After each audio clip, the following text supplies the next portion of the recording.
Tonight, we're following up on a very bizarre cyberbullying story that CBS 17 has been following for almost a year now. A nearly year-long cyberbullying episode involving a Wilson tween appears to be over, which is good news. And while the harassment may have stopped, it did leave emotional scars and questions about who's going to be punished for this. Yeah, tonight, consumer investigator Steve Sprasia digs deeper into what happened to Jalen White and his family. Just a terrible story. Angela and Rod, the cyberbully tormented this 12-year-old since last September, first by interrupting two of his distance learning attempts at school, and then by targeting him at home with electronic taunts, destruction of his video game accounts, and repeated death threats.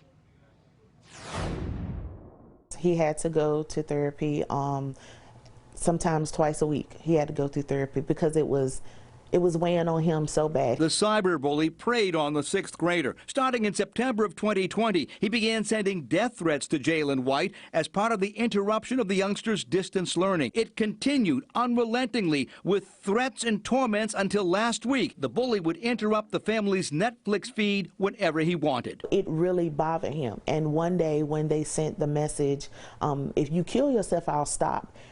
I remember him crying and saying, "Mom, well, if I just do it, maybe they'll leave us alone." The cyberbully only stopped because the hacker said his mother caught him doing it. He said his mom wanted him to apologize. This is not just something small. This was affecting people's lives, their psyche. The unknown hacker committed a crime. In North Carolina, cyberbullying threats carry the same weight as if you make a threat in person or by phone. They're a Class 1 misdemeanor if the defendant is 18 or older, a Class 2 misdemeanor if the defendant is younger than 18. Class 1 penalties include up to 120 days in jail and a discretionary fine. Class 2 misdemeanors can result in up to 60 days in jail and a fine of $1,000. Now, back in September, the Wilson Police Department assigned a detective to Jalen White's case. They have not communicated with me at all.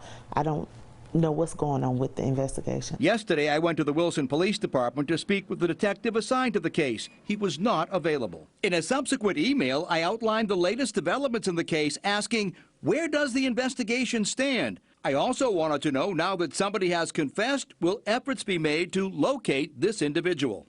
Now, the police department's PIO sent a reply saying they're preparing a response, but you need to know that proving cyberbullying can be challenging for a law enforcement agency. Many are not technologically equipped to handle those kinds of cases. Some police departments, like in Cary, have a special unit which works on cybercrime full-time, but others have to call in help from other agencies like the SBI.